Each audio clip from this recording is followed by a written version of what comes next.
요한계시록 11장 7절로 14절까지 말씀.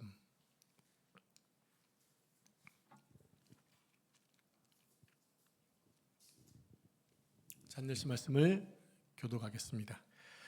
그들이 그 증언을 마칠 때에 무저갱으로부터 올라오는 짐승이 그들과 더불어 전쟁을 일으켜 그들을 이기고 그들을 죽일 터인즉 그들의 시체가 큰 성 길에 있으리니 그 성은 영적으로 하면 소돔이라고도 하고 애굽이라고도 하니 곧 그들의 주께서 십자가에 못 박히신 곳이라. 백성들과 족속과 방언과 나라 중에서 사람들이 그 시체를 사흘 반 동안을 보며 무덤에 장사하지 못하게 하리로다. 이 두 선지자가 땅에 사는 자들을 괴롭게 한 고로 땅에 사는 자들이 그들의 죽음을 즐거워하고 기뻐하여 서로 예물을 보내리라 하더라. 3일 반 후에 하나님께로부터 생기가 그들 속에 들어가며 그들이 발로 일어서니 구경하는 자들이 크게 두려워하더라. 하늘로부터 큰 음성이 있어 이리로 올라오라 함을 그들이 듣고 그를 타고 하늘로 올라가니 그들의 원수들도 구경하더라. 그때 큰 지진이 나서 성 10분의 1이 무너지고 지진에 죽은 사람이 7천이라. 그 남은 자들이 두려워하여 영광을 하늘의 하나님께 돌리더라. 둘째 화는 지나갔으나 보라 셋째 화가 속히 이르는도다. 아멘. 이 말씀은 살아계신 하나님의 말씀입니다. 아멘. 우리 요한계시록 36번째 강의 시간인데 오늘은 큰 성이라는 제목으로 말씀을 전하도록 하겠습니다. 따라해 볼까요? 큰 성. 자, 어느 성일 것 같습니까? 화성. 읽으셨잖아요. 바벨론이라고 하는 큰 성이 바벨론인데 그 성이 무너진다는 얘기입니다. 자, 지난 주간에 한 주 쉬었지만 간단히 정리해 보면 두 증인이 있다고 했죠. 두 증인이 굵은 베옷을 입고 42달 즉 3년 반을 증거할 것이라고 말씀을 생각했습니다. 이 말씀은 교회 공동체와 성도들이 살아내야 하는 고난의 시간이었다라고 말씀을 드렸어요. 그러나 하나님이 교회와 성도들을 원수의 손에서 보호하시사 그들로 하여금 안전하게 될 것이다라고 말씀을 드렸죠. 그 가운데 오늘 7절 말씀은 그 연장선에 있는 것입니다. 우리 함께 7절 말씀을 같이 합독하겠습니다. 시작.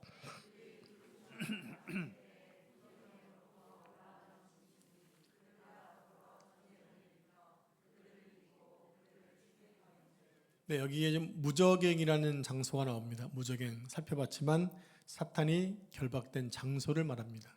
다른 말로는 지옥이라 얘기를 하는데 사탄이 결박되는 장소. 그런데 그곳에서부터 사탄이 잠깐 노임을 받는다라는 거예요.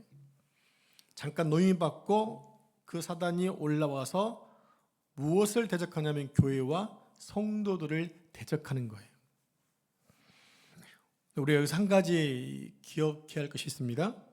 교회나 성도들이 신앙으로 서 있지 않으면, 말씀에 서 있지 않으면 사탄은 굳이 전쟁을 걸어오지 않는다고 하는 거예요. 이 말이 이해가 되시나요? 사단이 전쟁을 걸어오는 대상이 누구냐면 말씀대로 살려고 애쓰고 있는 사람들이에요. 그럼 제가 아까 말씀드렸다시피 교회가 신앙으로 서 있지 않으면 사단은 굳이 손댈 필요가 없어요. 왜? 자기 수하니까. 이해가 되시죠? 그래서 이런 얘기가 있습니다. 이런 예고가 있는데 사탄이 어느 교회 갔더니 사단이 천장에 붙어 있더래요. 아무 일도 하지 않고. 그래서 왜 그러냐 그랬더니 성도들이 다 자고 있더라는 거예요. 영적으로 자고 있으니까 시비 걸 틈이 필요가 없는 거죠. 그래서 사탄이 천장에 매달려서 잠자고 있더라는 거예요. 근데 사탄이 막 분주하게 왔다 갔다 하는 교회가 있더래요. 봤더니 성도들이 성령 충만하게 살고 있더라는 얘기예요. 그러니까 사단이 그들을 넘어뜨리려고 했다는 이런 이야기가 있습니다. 무슨 말인가 하게 되면 하나님의 사람들이지만 말씀대로 서 있지 않고 깨어 있지 않고 경각심 속에 살지 않으면 사탄은 굳이 해코지하지 않는다는 거예요. 그럴 필요가 없는 거죠. 그런데 말씀대로 살려고 노력하는 사람들을 어떻게 하든지 간에 집어삼키려고 하는 사단의 그 모습처럼 사자처럼 집어삼키려고 찾아다닌다고 하는 거예요. 대적을 하는 거예요. 지금 무저갱에서 잠시 올라온 사단이 이렇게 힘쓰고 있는 교회와 성도들을 향해 지금 뭐 하고 있습니까? 전쟁을 걸어오고 있다는 얘기예요. 이때 성도들이 눈여겨봐야 할 것이 있습니다. 우리 삶의 소소한 일상에서부터 또 사회적으로 일어나는 많은 일들, 또 국가적으로 일어나는 모든 일들의 영적 상태를 살펴보는 거예요. 우리 일상에 일어나는 일들이 그냥 우연히 일어나는 것들은 없습니다. 하나님의 인도하심도 있을 수 있고요. 또 우리가 사단의 깨에 빠져서 잘못된 길로 갈 수도 있고요. 또 사회에 일어나고 있는 수많은 나쁜 일들은 대부분 다 영적인 배후 세력이 있다고 하는 거예요. 국가도 마찬가지입니다. 한 가지 예를 들어 볼게요. 사람이 사람을 죽이는 게 정상적인 사람이 가능한 일입니까? 그건 가능하지 않는 일이에요. 사람은 절대로 자기 정신 속에 사람을 죽이지 못해요. 뭔가 뒤에서 그를 죽이는 자가 있는 거죠. 지존파 아이들이 그런 얘기 했다고 하잖아요. 계속해서 이렇게 음성이 들려요. 죽이라고 음성이 들려온다는 거예요. 여러분 그런 소리 안 들리시죠? 들어본 적 없으시죠? 근데요, 거기에 빠져있는 사람도 그것이 들린다는 거예요. 그래서 그 충동에 의해서 사람을 죽인다고 하는 거예요. 사회적으로 일어나고 있는 수많은 일들 있잖아요. 우리가 볼 때 어떻게 이런 일이 가능하지? 그런 일들의 배후에, 또 국가적으로 어떻게 이런 일이 가능하지? 라는 배후에 뭐가 있다는 얘기예요? 영적인 세력이 있다는 거예요. 우리는 그것을 우리가 신경을 써야 한다는 얘기입니다. 사실을 보는 것도 중요하지만 그 뒤에 보이지 않는 영적인 전선이 있다는 것을 기억해야 한다는 얘기입니다. 이것은 우리 생활 전반에 걸쳐 있는 모든 일을 포함해서 어떤 사회적인 악한 현상들이나 국가적인 일들, 또 내 주변에 일어나고 있는 많은 일들, 그 현상 뒤에 안 보이는 영의 실체가 있다는 겁니다. 누구일까요? 바로 어둠의 권세 사단입니다.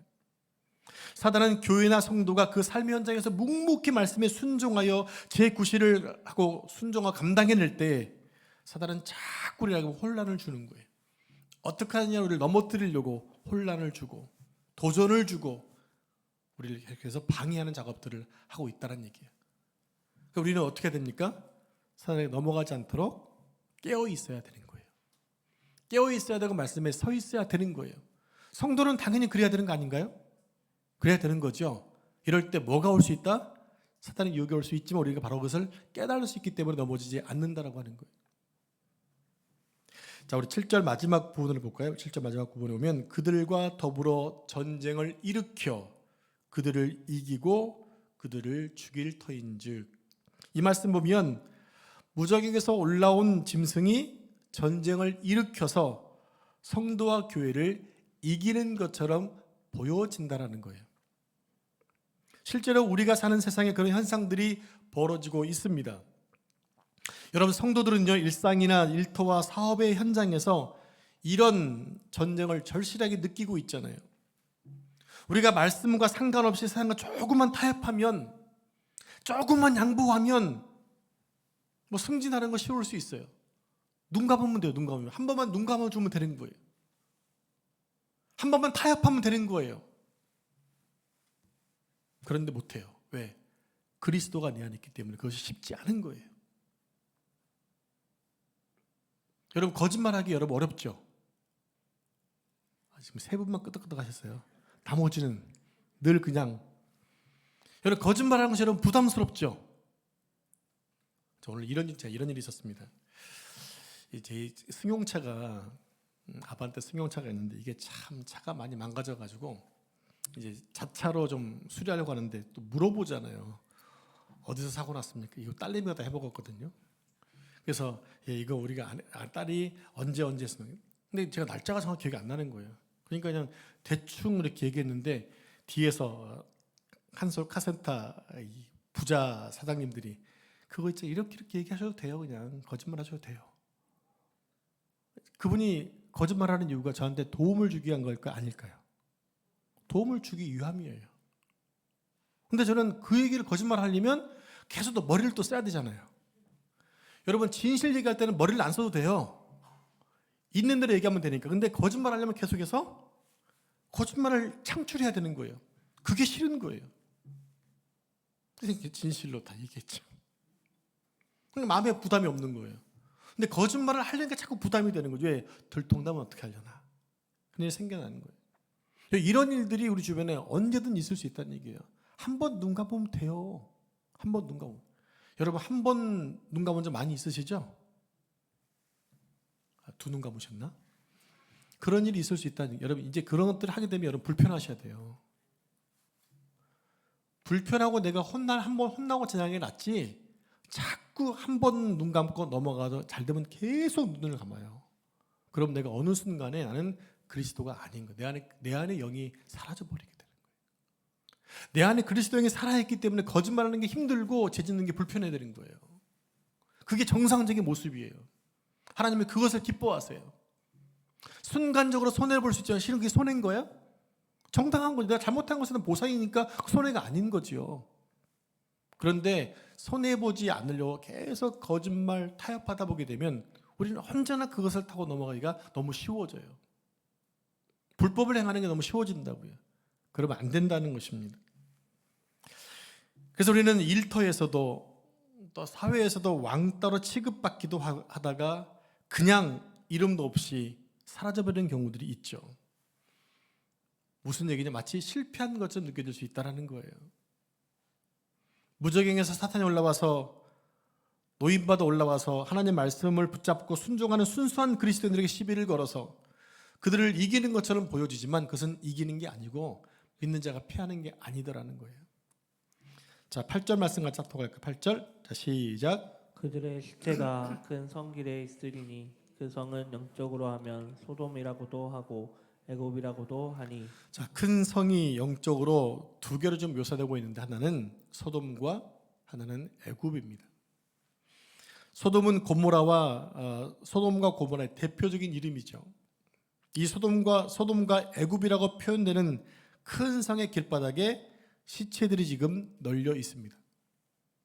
그 시체들은 어떤 시체들이냐? 하나님 말씀대로 살다가 예수님의 갈보리 십자가에서 죽으신 것처럼 그 길을 따라가다가 숨져간 나약한 패배자처럼 바보처럼 살다가 쓰러진 바로 그리스도인들을 얘기하고 있다는 얘기예요. 이 사람들은 멍청하기 때문에 죽은 사람이 아니에요. 말씀대로 순종하다가 순교한 사람들을 얘기하고 있는 거예요.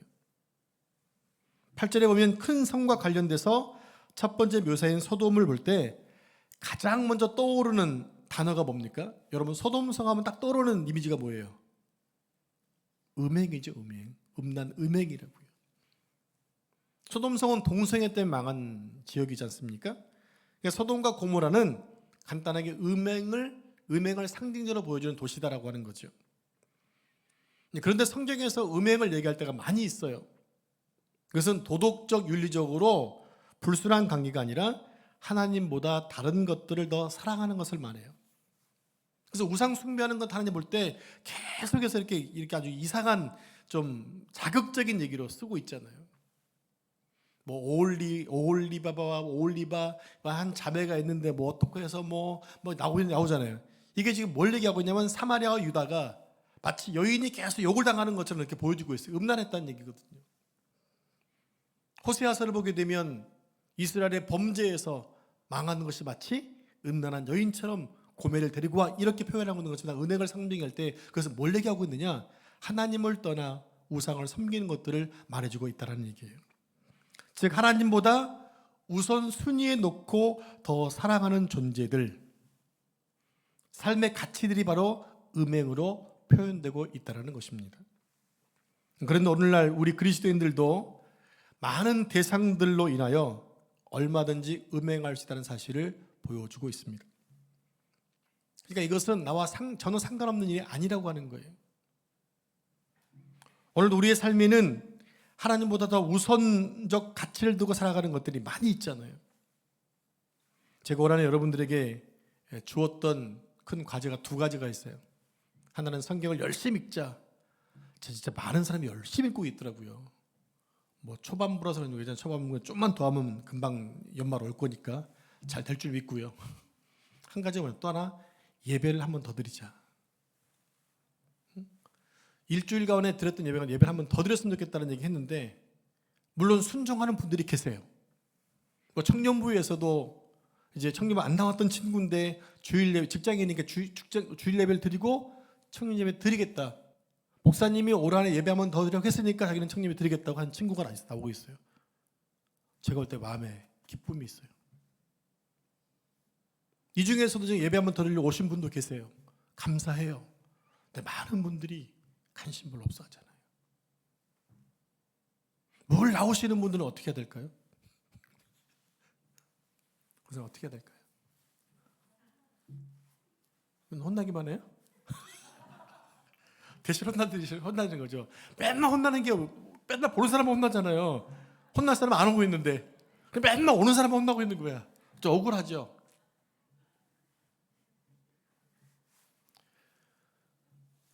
우리 삶 가운데 오면 우리가 하나님을 사랑하는 가장 대표적인 게 뭡니까? 예배잖아요. 내가 주님을 사랑하기 때문에 매순간 예배 나오는 거예요. 그래서 우리 권사님 장로님 보면 새벽 예배 6일 나오시고 주일 종일 계시고 금요일 수요일 다 나오시고 더 이상 더 나올 데가 없어. 마치 전임 같아. 전임. 감사한 일이죠. 그게 뭘까요? 하나님을 사랑하는 가장 좋은 방법으로 표현해내고 있는 거예요. 어떻게 표현하겠어요? 어떻게 표현하겠어요? 비록 교회에서 주무신다 하더라도 그 온 마음만큼은 우리 인정해 줘야죠. 그런 마음들이 귀하지 않을까요? 그런데 그 외에 정말 하나님을 사랑하는 것보다 더 가치 있는 것들을 두는 경우들이 있잖아요. 그게 승진일 수 있고요. 성공일 수 있고요. 자녀들일 수 있잖아요. 여러 명예일 수도 있잖아요. 그런 것들이 하나님보다 앞서 된다. 뭐가 된다? 음행이라는 거예요. 그게 우상이라는 거죠.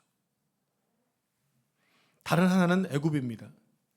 애굽은 이스라엘 백성들에게 뼈아픈 고통의 역사를 남긴 핍박과 환란의 장소예요. 상징이에요. 여러분 애굽하게 되면 뭡니까? 400년 동안 그 애굽의 종살이뿐만 아니라 고통스러운 시간들 200년 이상 보내게 되잖아요. 얼마나 힘들었어요. 고통과 힘들게 했던 상징물입니다. 그러면 그 두 도시 소돔과 애굽은 바로 우리 그리스도인들이 이 땅에 살면서 겪어야 되고 또 반드시 이겨내야 되는 두 가지 큰 속성이라는 거예요. 하나는 음행, 또 하나는 환난과 핍박입니다. 그래서 소돔성은 음행을 상징하고 애굽은 환난과 핍박을 상징한다는 얘기입니다. 이 두 가지 속성이 늘 우리 가운데 있다라는 얘기죠. 근데 이것을 우리가 어떻게 해야 됩니까? 이겨내야 한다는 거예요. 그런데 큰 성의 정체를 보다 뚜렷하게 알기 위해서는 반드시 그 문맥을 읽을 수 있어야 돼요. 무엇인가 이렇게 하나님 말씀을 선포하면 그 말한 사람의 의도가 있잖아요. 의도를 알아차는 게 지혜로운 사람이거든요. 자, 요한계시록 14장 8절 말씀 화면 보시고 같이 합독하겠습니다. 시작. 또 다른 천사 곧 둘째가 그 뒤를 따라 말하되 무너졌도다 무너졌도다 큰 성 바벨론이여 모든 나라에게 그의 음행으로 말미암아 진노의 포도주를 먹이던 자로다 하더라. 네, 11장에서는 큰 성이 소돔과 애굽으로 나왔는데 이제 전체 문맥 보니까 큰 성은 바로 바벨론이더라는 거예요. 여러분 바벨 문화가 나온 성경 최초가 어딘가요? 창세기 11장에 바벨탑을 쌓아요. 그 바벨탑을 쌓음부터 그것이 뭐였냐면 하나님을 대적하는 어떤 큰 새였거든요. 새. 근데 그때 하나님이 그 바벨성을 못 짓도록 언어를 혼돈케 하셨어요. 그래서 흩어졌어요. 흩어진 이후에 계속해서 바벨 문화가 세상의 문화를 대표해요. 그런 가운데 그 바벨 문화였던 바벨론이 이스라엘을 집어삼켜버려요. 그리고 바벨론이 멸망되고 뒤에 메데파사가 들어서지만 여전히 바벨 문화는 메데파사, 헬라제국, 노마제국으로 해서 계속 이어지고 있는 거예요. 그게 세상을 대표하는 바벨 문화란 말이에요. 근데 그것이 어떻게 됩니까? 14장에서 무너지더라는 거예요. 무슨 얘기입니까? 세상 문화가 끝났다는 얘기입니다. 하나님의 권세 앞에서 끝났다는 얘기예요. 그러면 궁극적으로 뭘 얘기하는 겁니까? 하나님 나라가 승리했다는 겁니다. 교회와 성도들이 승리한 것을 말해주고 있는 거죠. 이 바벨론 제국은 모든 약소 국가들을 무차별하게 침탈해서 제국하에 놓고 음행을 시켰어요. 그 음행이 뭐예요? 우상 숭배를 시켰다고요. 특별히 이스라엘 백성들에게는 하나님을 버리게 하고 바벨론 신상을 섬기도록 했어요. 여러분 다니엘서를 보십시오. 다니엘서 2장에 가니까 바벨론의 느부갓네살이 꿈을 꾸잖아요. 금상, 큰 신상인데 머리는 금이고, 그 다음은 은이고, 그 다음은 철이고 섞여 있고, 그런 신상이 보여지는데 그것은 뭘 얘기하고 있느냐? 지금 바벨론 느부갓네살 얘기하고 있는데 갑자기 한 돌이 딱 날아와서 깨버리잖아요. 바로 예수 그리스도가 가서 깨버렸다는 얘기거든요. 그때 깨어지는 것들을 보여주고 있죠. 근데 그 이후에 이 정신 못 차린 느부갓네살은 또 다른 신상을 세워요. 그래서 그 신상에 절하지 않으면 다 뭐합니까? 풀무불에 던져 죽였던 일들이 있죠. 그렇게 문화는 계속 커져가고 있다는 얘기입니다. 하나님 외에 다른 것들을 섬기게 하고 있는 것이 이 바벨성의 바벨론의 특징이라는 거죠. 자, 요한계시록 16장 9절 말씀 화면 보고 같이 합독하겠습니다. 시작. 그리고 만국의 성들도 무너지니 큰 성 바벨론이 하나님 앞에 기억하신 바 되어 그의 맹렬한 진노의 포도주잔을 받음에. 계속해서 18장 2절 말씀 합독하겠습니다. 시작. 힘찬 음성으로 외쳐 이르되 무너졌도다 무너졌도다 큰 성 바벨론이여 귀신의 처소와 각종 더러운 영이 모이는 곳과 각종 더럽고 가증한 새들이 모이는 곳이 되었도다. 자, 이 두 가지 말씀에서도 큰 성은 바로 바벨론으로 나오고 있습니다. 역사 속에 실제했던 바벨론은 하나님을 향해 대항하는 모든 나라들을 통칭합니다. 하나님을 대적하는 모든 문화가 다 바벨 문화라고 하는 거예요. 그러기에 바벨론 혹은 큰 성이라고 하면 하나님 없는 세상을 말하고 있는 거죠. 이것은 우리가 치열하게 싸우고 있는 삶의 그 현장이 바로 바벨일 수 있다는 거예요. 우리는 여러분 믿는 성도들은 교회에서만 있는 성도가 아니잖아요. 교회에서 성도고 여러분 삶 현장에서는 뭡니까? 삶 현장에서 성도 그리스도인이란 말이에요. 근데 그렇게 살고 계시나요? 그게 중요합니다. 여러분이 삶 현장에 가 계신 곳이 바벨이란 말이에요. 그곳에서 뭐 해야 한다는 얘기입니까? 그리스도는 살아내야 한다는 거거든요. 근데 안 그러잖아요. 그러니까 직장과 교회 생활 너무너무 다른 생활을 하고 있지 않습니까? 그러니까 우리 아이들이 고민하는 아이들이 뭡니까? 엄마 아빠는 교회와 집의 모습이 너무 달라요. 엄마 아빠가 늘 교회처럼 있었으면 좋겠어요. 집에는 오면 너무 다르거든.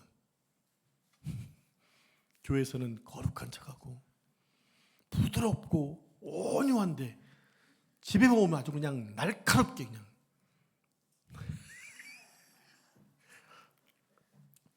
한 아이가 미소 짓고 있습니다. 근데 제가 실은 들은 얘기가 있었어요.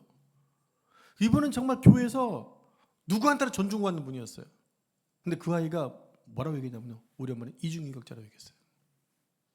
이중인격자래요. 제가 그러니까 제가 봤던 모습은 늘 교회에서 모습인데 집에서는 아니구나 라고 느꼈죠. 아이한테 완전히 걸린 거예요. 우리 그럴 수 있다는 얘기예요. 뭐 저라고 뭐 완전한 것은 아니죠. 우리는 매 순간 그런 훈련을 해야 한다는 얘기입니다. 삶 속에서 인정받을 때가 여러분 최고입니다. 최고.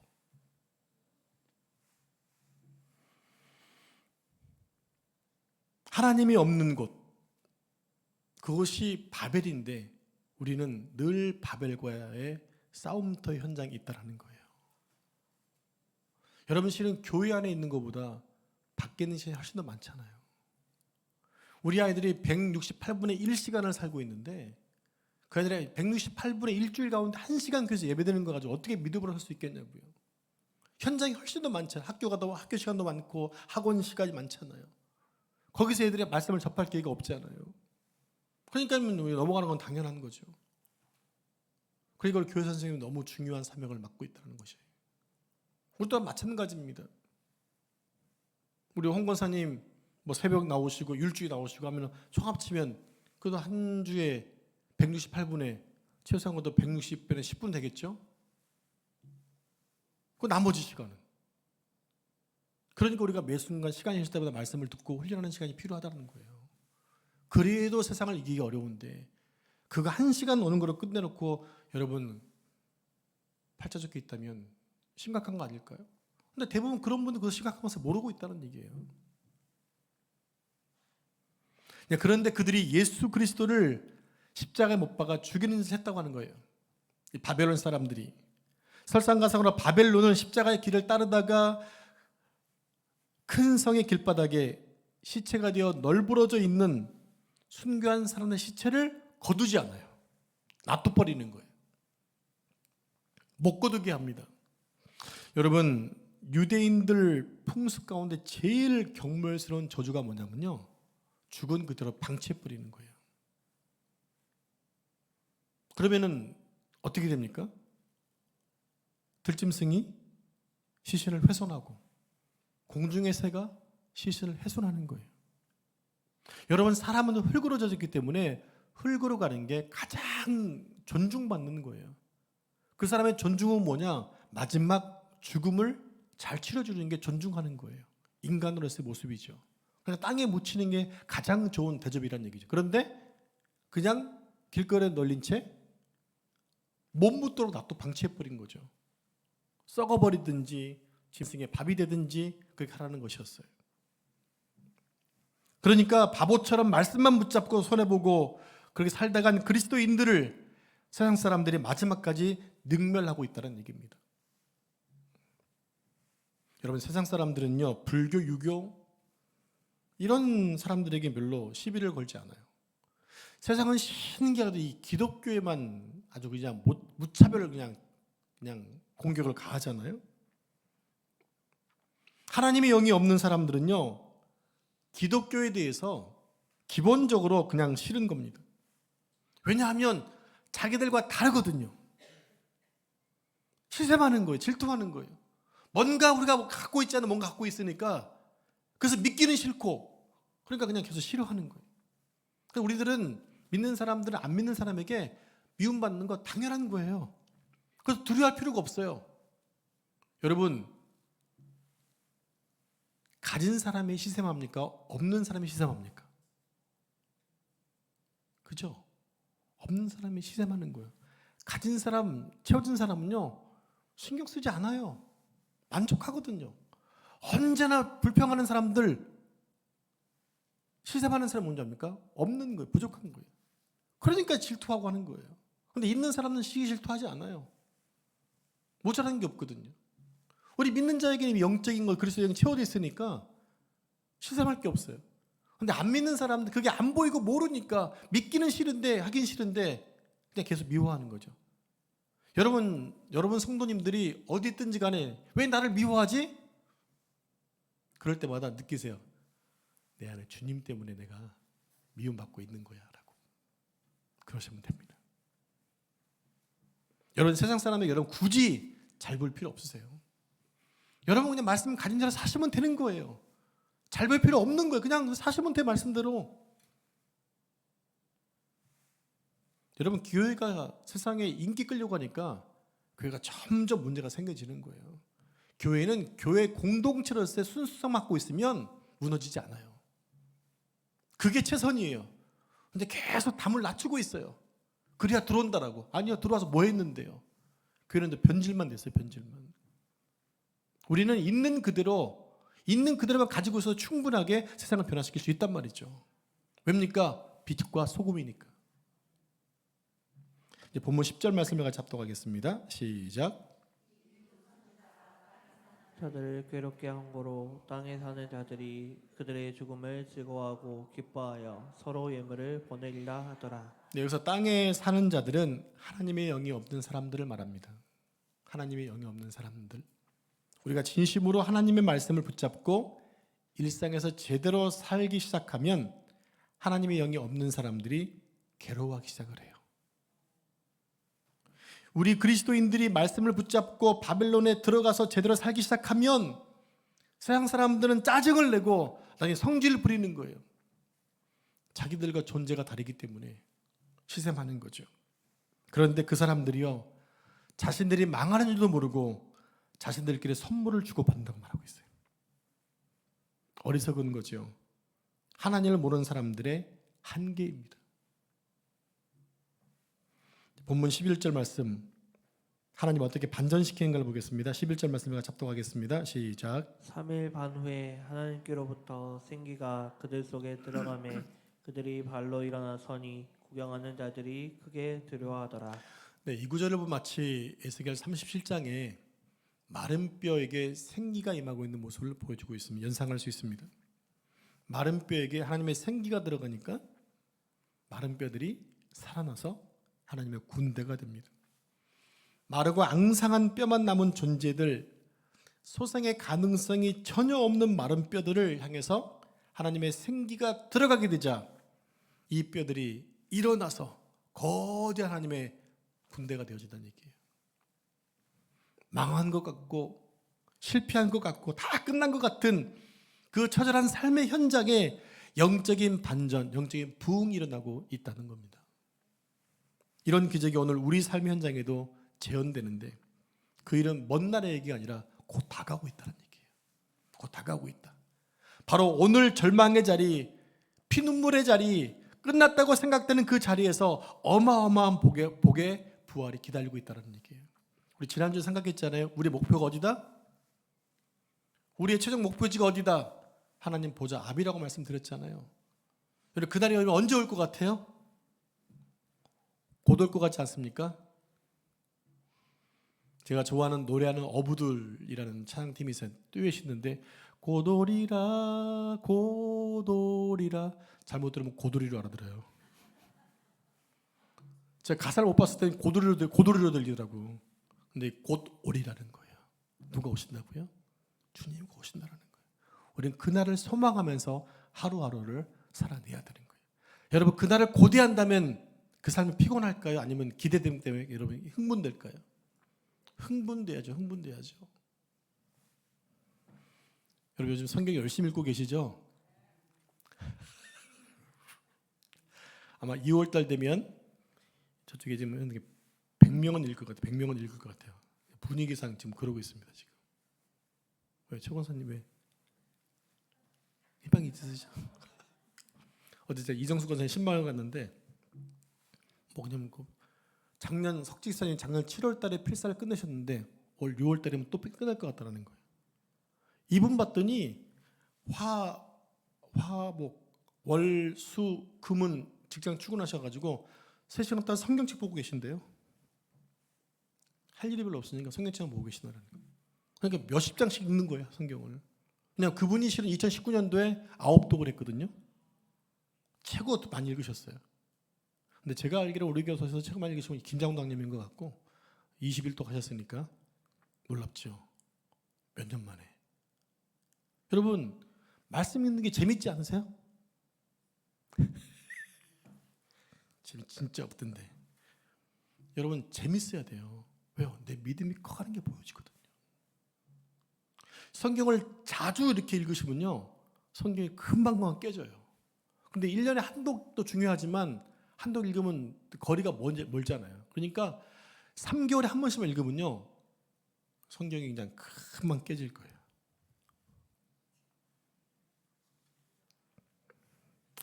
그 맛을 알아야 되는데 니들이 개 맛을 알아? 하는 것처럼 그 맛을 여러분 하면 참 좋을 것 같아요. 그래서 말씀을 늘 읽는 시간 여러분 듣는 것 통해서 여러분 주님과 늘 교제한다면 우리 현장은요 말씀이 충만한 삶으로 살 수밖에 없는 거예요. 그러면 그 주님 오심이 늘 기다려지겠죠. 그 앞에 서는 게 기다려지겠죠. 그러니까 현재 앞으로 힘든 것이 그렇게 힘든 시간이 아니라 이것을 넘어가기 위해서 준비하고 있는 과정을 생각되니까 흥분될 수밖에 없는 거예요.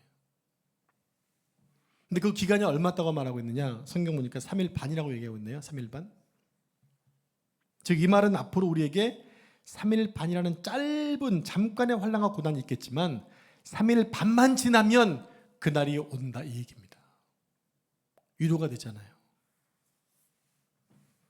그 너머 그 고난과 슬픔과 눈물 그리고 고통을 넘어서 장구한 세월 주님과 함께할 그 날이 우리에게 속히 다가오고 있다는 것.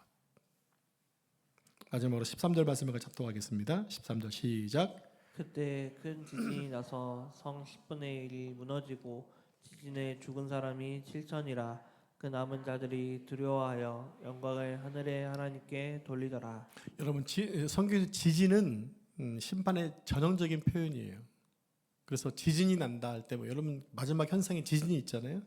그 7천 지진에 죽은 사람이 7천이다. 즉 하나님의 완전한 심판을 말하고 있습니다. 그러니까 정말 신적인 반전이 일어나고 있는 거죠.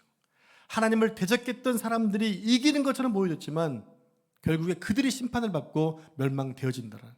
그럼 누가 산다는 얘기입니까? 믿는 사람들이 살아난다는 얘기죠. 무정행으로부터 올라온 사단이 우리 성도들과 교회에 전쟁을 걸어와서 모든 교회 성도들이 죽은 것 같이 되었지만 도리어 큰 성이 지진에 무너지고 말할 수 없는 원수들이 많이도 죽어간다는 얘기입니다. 이런 위대한 하늘의 반전이 우리 삶에서 일상의 삶에서 늘 재현되고 복원되고 속게되는 은혜가 있어야 한다는 얘기입니다. 여러분 주님과 함께하는 삶이 그만큼 행복한 거예요. 여러분 그것이 여러분들에게 늘 가장 큰 만족이 되고 또 기쁨이 되고 소망이 되어서 정말 주님 오시는 그날이 우리에게는 힘들고 어려운 자리가 아니라 영광을 누릴 것을 기대하는 마음으로 승리하시는 삶 되기를 축복합니다. 어떤 어려움이 있어도 말씀을 놓지 않고 열심히 읽고 순종하셔서 최후의 영광의 자리 앞에 설 수 있는 여러분 되기를 축복합니다. 기도하겠습니다. 하나님 아버지 감사합니다. 종말의 때를 말씀에 순종하여 영적인 전쟁에서 반드시 승리하게 주옵소서. 우리 주변과 또 사회 그리고 국가에서 일어나고 있는 많은 일들 가운데 사단의 역사가 있다는 사실을 기억하고 하나님의 나라가 이루어지기 위하여 말씀에 순종한 성도들로 바르게 설 수 있도록 인도해 주옵소서. 주의 오심을 담대히 증거케 해 주시옵소서. 우리 속에 그리스도의 영이 있음에 감사합니다. 그리스도의 영이 있는 자로 살아갈 수 있도록 인도해 주옵소서. 이 모든 말씀 존귀하신 예수님의 이름으로 기도합니다. 기도 제목들